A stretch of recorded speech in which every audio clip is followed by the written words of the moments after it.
Сиздик бул кыргыз элинин башына түшкөн бале деп айтты. Уксуңарбы? Мага ишенбесеңер Путинге ишенип койбойсуңарбы? Аны ошондой болуп эле болуп башка жолдор менен баратса деле кошул дей бересиздер. Мени уганам сиздерден. Мындан эч кимге кошулбайм. Кошула турган адамдарды таап алганмын. Мен кошула турган адамдар бул дүйнөдөн өтүп кетип, анчама бир 3-4 киши бар. Жаткан кишилер менен биргебиз, чогуу жүрөбүз. Аларга жанакы электричилетүүчүн алып келип, сваркалап кошуп турбайт, адамды пейил бириктирет, ниет бириктирет, максат бириктирет. Ушуну деп жол бошоңуздар менен да. Баткен областындагы көйгөйлүү маселе болгон чек ара Кыргызстандын пайдасына чечип аласыз. Эмне деген суроолор ушулай пайдасына чечебиз деп күн түн кыйкырып атам мен ушуну. Кыргызстандын пайдасына чечебиз.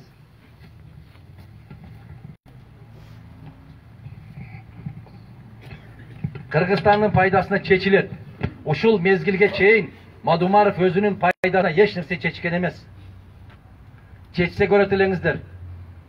Эмне деген маселелер болуп кирип келатканда ушул кызыл кыяга могол жерге желек кылып үйлүп коймок эле. Ушул маселени чечкен деп. Өз пайдасына.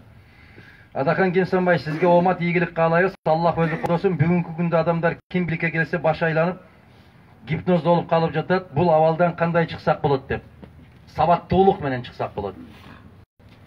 Биз мына телефонда айтып атат, мына телефонда деп атат, телевизордон сүйлөп атат дебей, биз өзүбүз жүрөгүбүз эмне деп атат, көкүрөгүбүз эмне деп атат, акылыбыз эмне деп атат дегенди үйрөнгөндө ушул жолдон чыгабыз. Биди деп уктум, деди дептир, деп атышыптыр деген сөз бизди иритип, чиритип бүттү. Ата-энелер, мойнубузга алып коелу. Балдарыбызды биз башкарбай, мына башкарып калды. Ошол. Биз туган бири-бирибиз менен сүйлөшпөй, ушуну менен сүйлөшүп калдык. Мына аксакалдар отурат. Илгери Насыбайын үйдө калтырып кеткен болсо, 4 томолонуп кетет деп отурган жеринде. Азыр балдар телефонун унутуп калса ушундай болуп калышты. Мунун кумары жаман болду. Бул өтө жаман жактарга жумшап атат. Ар бир нерсенин пайдалуу жагы, зыяндуу жагы бар сыяктуу эле, телефондун дагы пайдасы көп. Неге бир жагы пайда? Мен ушул жерде Кызыл Кыяда сүйлөп атканымды азыр Нарында да, Көлдө да, Чүйдө да, Таласта да угуп атат. Мен сүйлөп атканды Новосибирск, Иркутск, Красноярскидеги биз жигиттерибиз, кыздарыбыз көрүп атат. Корея менен Америкадагы жашап аткан кыргыздарыбыз да көрүп атат. Бул жакшы жагы. А жаман жагы элден ажыратып койду. Ушак аябай көп кете турган болду. Фейк. Бүтүндөй фейк. Жолборс, карышкыр, бүркүт, илбирстин сүрөтүн коюп алып, ар жакта бир мышык отурат. Титиреп отурат. Мен өткөндө Бишкекте сүйлөп атканда айтпадым беле? Мишари Рашид деген дүйнөдөгү эң мыкты Кур'ан окуган каары Бакара сүрөсүн окутуп, киргизип коюптур, момундай кылып басып отурат. Эмнеге? Сен андан жакшы окуйсуңбу? Же катасын таптыңбы? Неге момундай? Ушундай бир жин тийген, жин кирген. Кээ бир жин тийген, ичине жин кирип алгандар ушундай. Мадумаров деген жазууну көргөн эле ушуну басат. Ушундай да, не деп сүйлөп атат, эмнеге мынтип атат? Жок, сүрөтү турса дагы момундай кылып коет. Эмнеге? Себеп жин шайтан башкарып атат.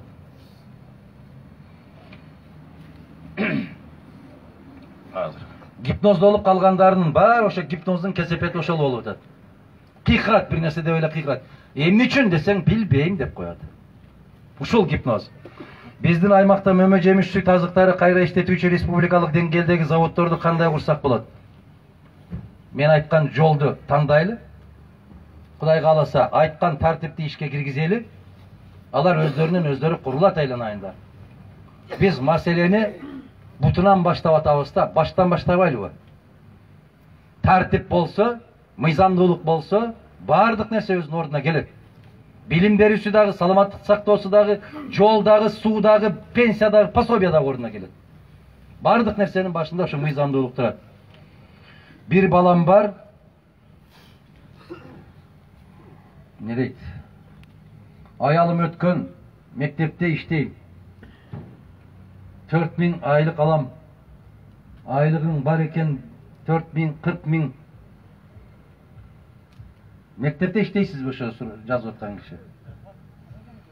40.000 илген, үйüm жок, төлөйсүң деп жатат.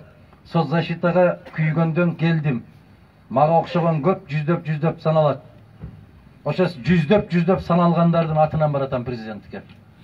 Мына ошо сизге окшогон ыйлагандардын көзү жашы токтосун деп баратам мен президентке. Мен атымды чыгарайын деп бараткан жокмун. Мен акча топтоп алайын деп бараткан жокмун. Мына топтогондор жөн эле топтоп коет экен. Биз эркиндикте жүрүп дагы мына сүрөттөгүдөй деп болуп акчаны топтой албадык биз. Мына ошол бир илинип турган сүрөт Бишкекте 80.000 сом экен. Кыргызстан боюнча эсептегиле. Жок эле дегенде 1000 сүрөттүн баасын эсептеп көргүлөчү. А 1000ден көп сүрөт илинип турат. Мына караңыздар. Эсебиңе каяктан түшүп атат десе, пенсионерлер пенсиясын алып келип берип атат дейт. Кызылдай жалган байланайын. Баткенчилер өрүп берди дейбир. Мен аны көрө элекмин, телевизор карайбын. Бирок азыр жолдон келатканда бир балдар көрсөттү мага.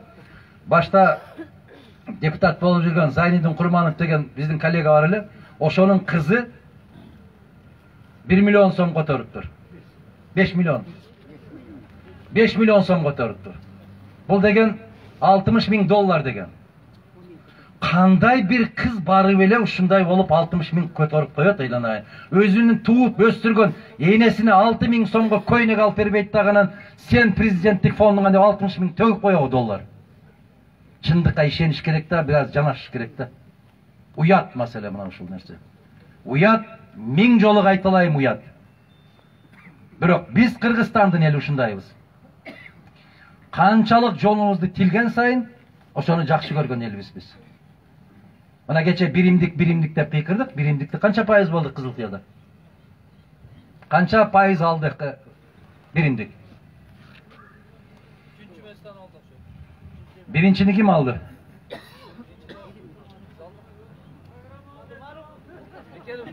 Менин программамды түшүнбөйсүн, досум. Жанатан бери программа айтпай, мен эмне анекдот айтып атамбы? Тооба. Ой, айнанайын, программадан айланып кеткир. Ассаламу алейкум дейт Алахан Кимсанбаевич. Бизде суроо бергенге мүмкүнчүлүк болбой жатат. Садыр Жапаровго Текебаев боюнча алган миллионду алган деп айтканы, аны Ташиев камчы жалган деди эле го. Аны эки достон сурагыла. Бири алган дейт, көргөнмүн дейт, экинчиси жалган дейт, экөө бирге жүрөт. Каяктан билебиз биз аны?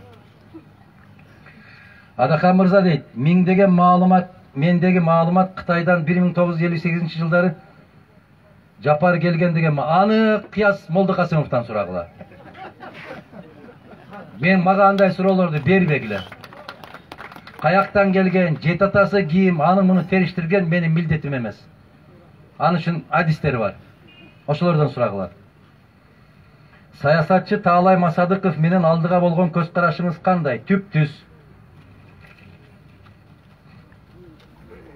Урматтуу Адахан Мадумаров, сиз менен жолугушуп жатканыбызга кубанычтабыз. Куш келипсиз, кушбак кылсын. Майдан айыл өкмөтүнүн так ортосунан орун алган Шамбисай кенин көрүп кеткенсиз. Ошону ачканга жол бербейсизби? Сиз президент болуп калсаңыз дейт. Жол бериш керекпи? А эмне суранып атасыз анан?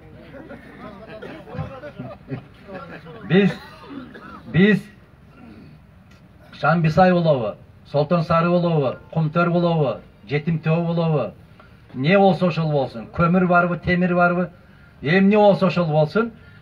Кыргыздын пайдасына иштемейинче, Кыргыз Республикасынын пайдасына иштемейинче, бир жерди иштетпейбиз. Бир томолок ташты дагы Кудайга шүгүр деп биздин энчибиз катары көрөбүз. Мына ушундай болот. Анын иштешине мен президент болбой туруп, келип ошол сиздер менен кошулуп, пикет митингге уюштуруп алып, анан президент болгондон кийин биз кээ бир кишилердей болуп биринчи алышыбыз керек деп, анан кийин жок албайбыз деген кишилерден эмеспиз. Биз позициябызда бекем турган инсандарданбыз. Келечек муун жаш балдардын пособиясын ата-энесине байланыштырбай четтен бере турган каласызбы? Үйүң, тоогуң, шфанериң, телевизоруң бар дебей. Азыр 4-5 балалууларга ала албай жүрүшөт дейт. Ошол кандай болсо дагы элдин жагдайына карабай балдардын жөлөк пулун бериш керек деген мыйзамдын автору мен болом. Мен 12 жылдан бери жумушсузмун. Башта андай жок эле. Атаңдын машинасы бар экен, энеңдин кийим тиккен машинасы бар экен, баардыгын эсебине алып, муздаткычы бар экен дегенге чейин чыгышыптыр азыр азаматтар. Эшектин кодигин дагы сурап атабы. Кодиги жок болсо берет экен, а кодиги менен болсо бербейт экен. Мына энем көрдүңүздөрбү? Жигиттер, менден программа сурап аткан жигиттер. Мына ушул энелердин сөзүн уккула. Мына ушул менин программам. Азыр 11 классты бүткөн уул кыздар эңсеген окуу жайларга окуша албайт. Себеби очойгон контрагы бар. Контрактка төлөнгөн акча окуткан мугалимдерге айлык болобу же мамлекетке түшөбү дейт. Мамлекетке түшсө кайсы жакка жумшалат? Сиз президент болсоңуз контрактты жок кыласызбы? Майдан айыл өкмөтү Кереге Таш айылы Эгембердиева буруш дейт. Сизби? Рахмат эне. Мына көрдүңүзбү канчага чыктыңыз? 70ке. 70ке чыктыңыз. Алла куткарсын жашыңызды. 70ке чыгып сиз келечекти ойлоп атасыз. Өмүр бою. Бар болуңуз эжеси. Аман болуңуз. Мына караңыз. Мына менден программа сураган жигиттер келип энелерден тарбия алгыла. Ушулардан сабак алгыла. Мына телефондон рахаттанып атат. Уга мен сага айтып атам, мына энеңден келип сура. Ушул эненин айтып атканы ушул биздин программа деп атам. Ассаламу алейкум. Контракт боюнча эже мен сизге жооп берейин. Контракт боюнча Кыргызстандагы мамлекеттик окуу жайларда контракт деген бале жок болот, мен сиздерге айтайын. Менден бүгүн эле бул ой чыгып аткан жок. Бүтүн Кыргызстан партиясынын 2006 жылдан берки программасында ушул турат. Мамлекеттик 7 окуу жай калат да, калгандарынын баары кааласа контракт менен, кааласа бекер окута турган болсун. Мамлекеттик окуу жайларда контракт деген түшүнүк калбайт. Билим сатылбайт, билим берилиши керек. Адахан мырза, Алла колдоп президент болушуңузду тилеймин. Дайыма сизди колдоп келем. Адилетсиз шайлоо болуп жатат. Дагы ошондой болбосо экен деп Алладан тилеймин. Кредитке малынып, дуаларыбыз да кабыл болбой калды. Азыр четтен эле кредит алып, базар ачып отурушат. Процент арам дейт го. Банктарды жабыш керек, же процентсиз кредит берүүнүн жолу барбы? Сизге ден соолук, узун өмүр. Алла колдоп чыңышыңызга ишенем дейт. Рахмат, тилегиңиз кабыл болсун. Ошол кредитти албай эле койсоңуз кутуласыз. Албаңыз кредитти. Мен сиздерге канча жолу келсем ошончо жолу айтам. Кредит албагыла. Бул деген капкан. Бул деген саз, баткак. Кредит алып байып кеттим деген кишини көрө элекмин мен. Башка маселе эгерде өнүккөн өлкөлөрдөгүдөй болуп, кредитти аларда ушундай кылып берет. 3%дан берет. Эң ашып барса 3%. Ошонон пайда тапса болот.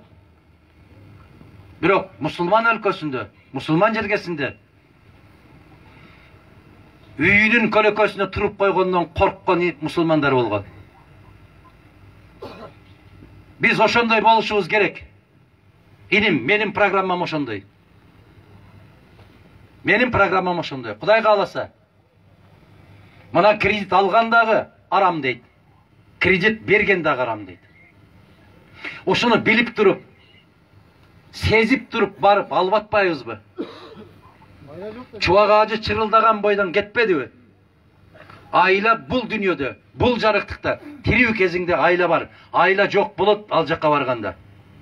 Ошонун сактасын. Айласын тапса болот. Кыска мисал келтирем мен сиздерге. Мына ошол Кызыл Кыя болобу? Жарын Оокатта болобу? Жаңы тамдар курулуп атат, Курулуп атабы? Курулган тамдар аябай көп. Кимдер куруп атат ошону?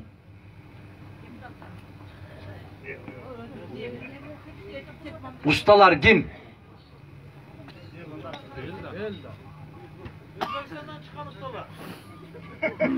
Barakallah.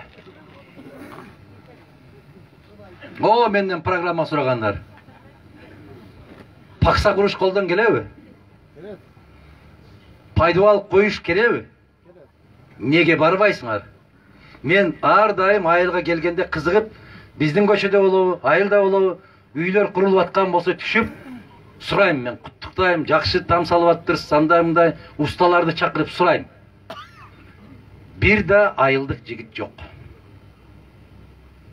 А кайда айылдык жигиттер биздики? Улак чапканы кетти дейт.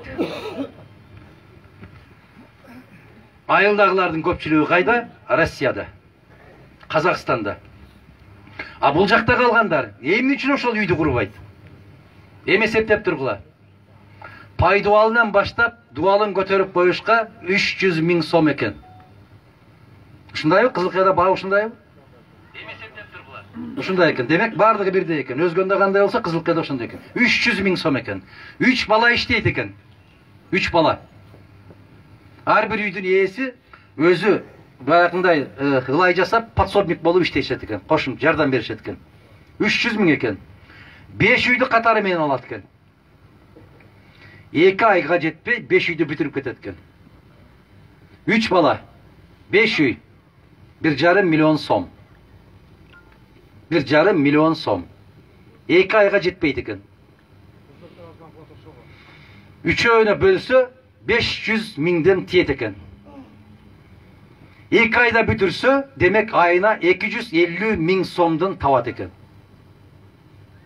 Калппы? Эсебим туура эмеспи? Туура эсеп аба? Азамат, рахмат. Неге иштебейбиз айланайындар? Бүтүн усталардын бардыгы Өзбекстандан чыгып иштешет экен. Ошол арзанбы сага? 250 000 айына. Жок, эми беттеге караганда арзан болот да. 250 000 сом айына тапкан ишиң барбы? Бир депутатыңды албайт. Мен апичем да калбайт, пенсиясы 90 эле миң. Неге иштебейсиңер? Депутаттар шапкасын басып уялып кирип кетет. Неге ушундайбыз биз? Эми караңыздар. Кыргызстанда жашоо жок болсо, иш жок болсо, турмуш оор болсо, неге өткөн жылы Кыргызстандан 220 000 кыргызстандык Кыргызстандан чыгып кетти? Расмий. Бейрасмийси канча экенин Кудай билет. Өзбекстандан расмий түрдө 225 000 киши көчүп кирди туруктуу жашоого. Неге? Себеп бизде дарбаза жок. Бизде иштеп байысаң болот. Бирок иштебейбиз. Ушул жагы да бар. Биз таптакыр эле бир тарабын карап, экинчи тарабын карабай койгонубуз туура эмес. Улут катары, эл катары, мамлекет катары биз дагы ойлонушубуз керек. Эми караңыздар. Биздин ушул Кадамжайда могул Миңтерек деген жер бар. Миңчынар деген жер бар. Миңчынар деген айылда бир кишинин үйүнө барып алсам, 5 түп токон гиласы бар экен. Короосунда үйүндө. Мага айтат, мен ушундан 250 000, мен өзүнүн тилимен айтам азыр, дарамат табам деди. Дарамат дейсиңерби? Ошондой каражат табат экен. 250 000 табам дейт. Кандайча десем, ушул гүлдөгөндө келип, баалашып, 50 000ден түйүнө берип кетет деди. Чынбы ушул? Барбы? Эми караңыз. Ошо киши 4 сотик жерден 250 000 таап атат. А кээ бир үй бүлөлөр бар да, 3 гектарлап жери бар, басып жатат. Эч нерсе кылбайт. Бир сөзү менен айтканда, туугандар, ар бирибиздин өзүбүздүн аракетибизге жараша. Каалайбызбы? Келгиле. Гүлдөгөн, таза, адилеттүү өлкөнү курабыз. Кантип шайлоого таза барабыз. Шайлоо кайсы жерден бузулат? Кекиртек кеткен жерден бузулат. Биз акылыбызды иштетпей, ашказаныбызды иштетип берген жерден өлкө бузулат. Себеп ар бир элдин пейилине жараша падыша беребиз дейт жараткан. Биз пейилибизди оңдошубуз керек экен. Эми караңыз, бизден 220 000 чыгып кетип баратат, 225 000 кирип атат. Демек, ошолор ушул жерде жашаганга, ушул жерде байыганга, акча тапканга болоорлугуна көзү жеткен үчүн көчүп келип атат да бизге. Токтойлы эми. Дайым шылтоону башка жактан издейбиз, издебейли. Сураныч сиздерден. Өзүбүз таза бололу, ошол таза жол менен кетели. Ыр болсо, ырды окубай эле коелу суукта. Эже сиз жаздыңызбы? Чөнтөгүмө салып алайын, э? Көпчүлүктүн убактысын албайлы. Суроолор бүтүптүр, мен чөнтөккө салып алайын. Силерге берсем кийин бербей коесуңар. Биз чөнтөккө салып алалы. Суроо жооп ушуну менен бүткөн болсо, калгандарынын баары эле окшош. Мадумаров дегенде бир нерсени түшүнүңүздөр. Бул мыйзамдуулук деп. Мадумаров дегенде тазалык дегенди түшүнүңүздөр. Мадумаров дегенде сабаттуулук, маданияттуулук дегенди түшүнүңүздөр. Мына ушуга чейин Масалиев, Разаков деп келген болсак, тазалык деп басып келишти. Усубалиев, Султан Ибраимовичтерди караңыздар, артындан бир өтүк оңдой турган дагы бир күркө салган жок, э? Не болду? Баары кетти. Таза кеткендер бүгүнкү күнгө чейин сүрөттөр илинип турат. Азыркы илинген сүрөттөр булар 3 күндүк. Мына жерде турган эле кече жылмайып сүрөттөр. Кайда алар? Мен айттым эле го, эртең ошол менен чөп жабасыңар силерден. Туалет достуңарбы? Ай азамат, мына. Биз ошол үчүн сүрөт илбейбиз. Мадумаров баратканын сиздер билесиздер. Телефондон күндө көрсөтүп атат. КТРди издебегиле, ал жерден чыкпайбыз. Ал жакта башка жигиттер бар. Эбегейсиз чоң акча менен ал жерге барбайбыз. 80 000 сомдон төлөп сүрөтүбүздү илбейбиз. Мына жана бир киши жазыптыр, бир аял жазыптыр. Ушуну айтпайсызбы? Ошончо акча кеткендерди жанагы оорукчандарга берсе жакшы болот эле го деп. Оорукчандарга берсе жакшы болорун билген киши сүрөтүн чыгарып антип илгизбейт. Ошону билбегендиги үчүн илип атат. Ага карабайлы. Биз президентти тандап атабыз. Биз сулуулук конкурсун өткөрүп аткан жокпуз. Биз президентти тандап атабыз. Сүрөтүн эмес, өзүн тандаганды үйрөнөлү. Сулуу болуп түшкөн сүрөттөрдүн көбүн тандап жүрүп адашканбыз. Баягы күйөөгө чыгаарда кыздар шунчалык жасанат го. Бир жола тандыргандан жаптыргандан кийин, анан кийин карайсың. Ошондой болуп, сулуу болуп түшкөндөн кийин, бир ай президенттик болсун, анан кийин көрөсүң. Бирок баягындай эле кеч болуп калат да. Анан шорун кайнап, дагы бир канча жыл жүрөсүң. Абайлайлы, этият кылалы, байкайлы, жакшы жашоо да өзүбүздүн колубузда. Ушундай болуп, нааразы болуп жүрө бериш дагы өзүбүздүн колубузда. Жакшылык күндөрдү жараткан маңдайыбызга жазган болсун. Мына ошол жакшы ниет менен келдиңиздер. Сиздердин ниетиңиздердин акталышына бизди себепчи кылган болсун жараткан. Келгениңиздерге ыраазы болуңуздар. Дагы биз келе беребиз, сүйлөшөбүз. Мындан дагы жаркындап, башкачараак бир маанайда жолугушкан күндөр болсо керек.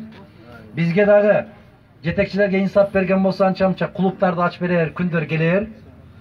Биз келе атабыз дегенде силерге бусиктерди жиберер күн келип калар. Бүгүн өзүбүз эле басып келдик. Бирок биз эч качан ташытып, кыйнап, зордоп алып келбейбиз. Адамды адам издесе, адам өзү басып келет. Мына мен Исхак Разаковичтин айылына барып, аябай ыраазы болдум. Кулундуга барып. Неге ыраазы болдум? Көрдүңүздөрбү? Ушул маршруттук таксинде айдаган балдар адамдарды ташы десе чыкпай коюптур, барбайбыз дептир. Мына караңыздар, элибиздин аябай ойгонуп келатканынын белгиси. Акча беребиз десе дагы чыкпай коюштур. Биз ташыбайбыз. Анан Тажикстанга өтүп, Исфарадан ушундай бусиктерди алып келиштир, тизип. Акча төлөп. Бизге караганда 2 эсе көп төлөп берди дейт. Таксистер айтат. Рас болду деп отурдук дейт карап. Сүйүндүк дейт. Ошолорду бекер коюп койсо дагы кишилерди чык десе чыкпай койду дейт. Мына ошентип чыгарган, ошентип алып барган шайлоом, ошентип алып барган чогулушум курусун. Мен айттым, мына жердеги турган ар бириңиздер ошентип бусик менен барган 1000 шайлоочудан, 1000 адамдан бийиксиңер. Себеп сиздерди Аллах дилге салмайынча бул жерге басып келбейсиздер. Көкірегіңіздер таза болған үшін, тазалық іздеген үшін келдіңіздер. Жаратқан сіздердің тілегіңіздерді қабыл қылсын, жақсылық күндерде жолығышқанды насip еткен болсын. Рахмат, бар болыңыздар. Бата бере тұрған киши барбы? Келіңіз. Құрматтуу эл жұрт, жамаат, ақсақал бата берерден алдың 1 минута Адахан Кимсенбаевтан кешірім сұраймын. Башталғандан бері агитация сүйлөтпей келе жатат, бирок азыр сүйлөйүн деген ниетим жок. Муну ол эл Адахан Кимсенбаевич, жакшы билесиз, Абсамат Масалиевдей уулду таптаган эл жана анын урпактары. Ошондой. Муну ол эл Төрөбай Кулатовдой уулду таптаган эл ошонун урпактары. Ушул элдин сизге сыйырматы болуп бир тартуубуз бар. Ырымдап тизгинин кармап коюңуз, Кыргыздын багытын түз тарапка ушул тизгин менен, ошол камчы менен алып кетиңиз. Жигит. Суранам. Жаман көрөсүз, суранам бирок. Абсамат Масалиевдей, Кулатовдой уулдардын артын ошолор кармаган тизгинди сиз буруп кетиңиз. Сизден башкасына ишенибиз жок болгондуктан турабыз ушул жерде. Келиңиз.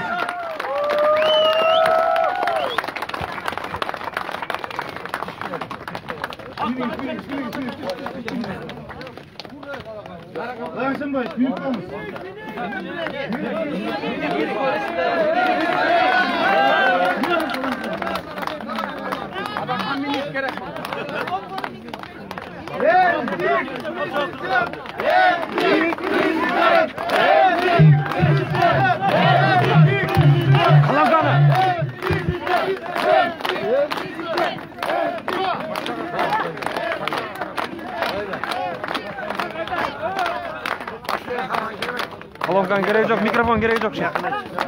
Үркөткөн нар жакта.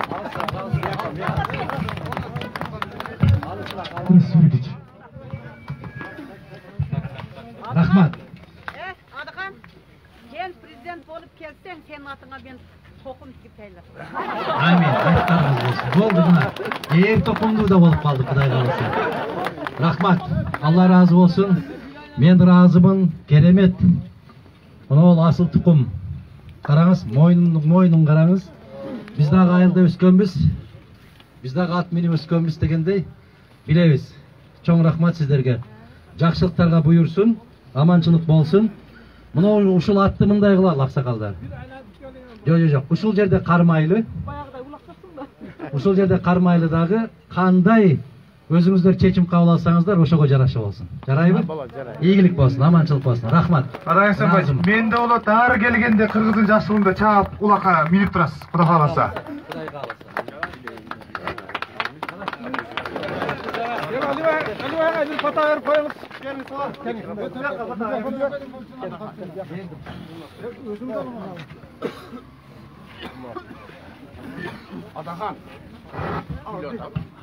Adahan, kongon kızık yaşlarına kuş gelipsiz.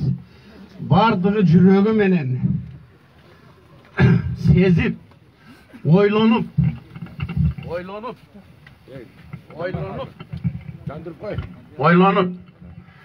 bu yerdeki turganlar bardığı siz üçün kelip atat.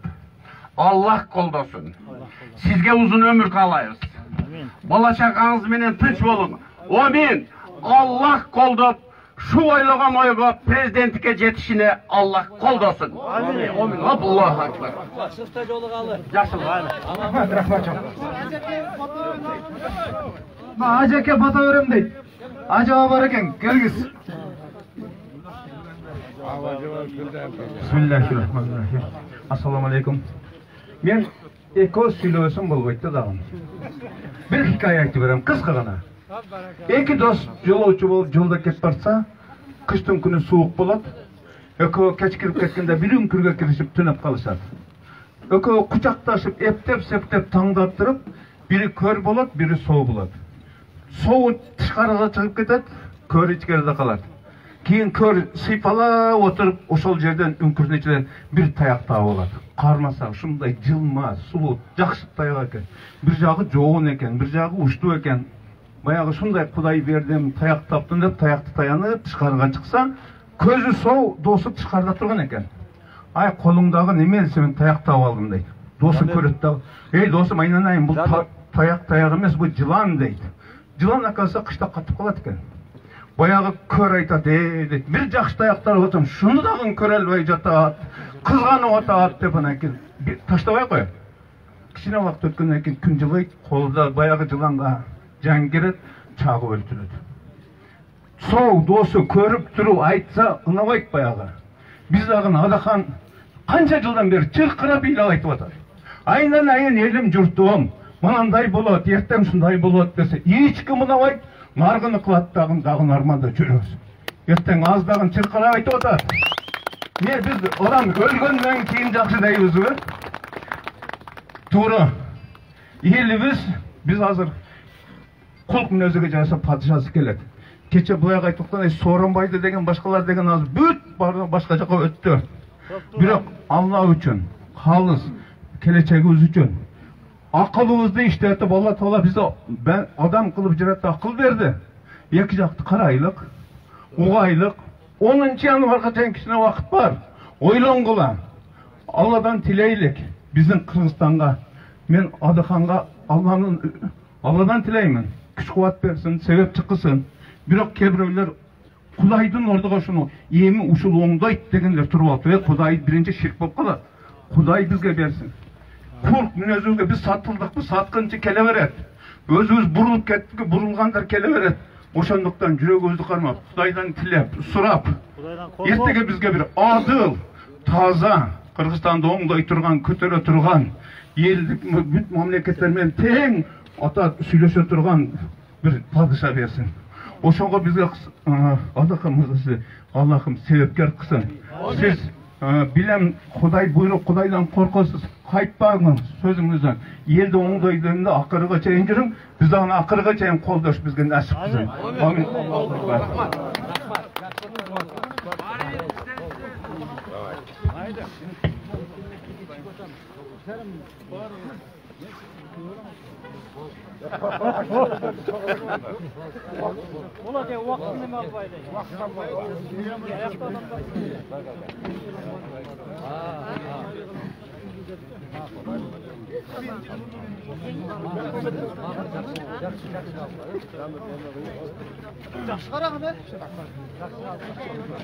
Құрметті қолдаушылар, біз Қызылка шаарында жолугушуубузду эфир алып бердик. Міне Құдайым бұйырса азыр Көкжарда жолугушуубуз болот. Көкжардан кейін біз Ноқатта жолугушуубуз болот. Дагы сиздер менен түз эфирде көрүшөбүз.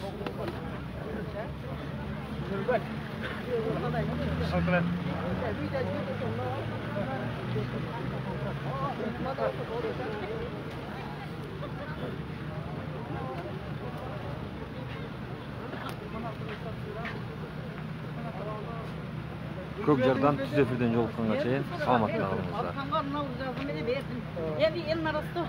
Мына бияка сүйлөп коебуз. Мына эжем жана ыр берди. Адахан Мадумаровдун программасы элге абдан жагат. Мен өзüm коммунист болуп 70 жашка жеттим. Мен ушундай таза инсандарды колдогум келет. Ар дайым тазалар үчүн иштегим, колдогум келет. Жүрөгүм, менин бала чакам бардыгы тазалыкты каалайт. Майлы, тазаларды колдоп жүрөбүз. Өмүрлүү болуңуз, денсаулыкта болуңуз. Рахмат. Кеңсем ала барасың?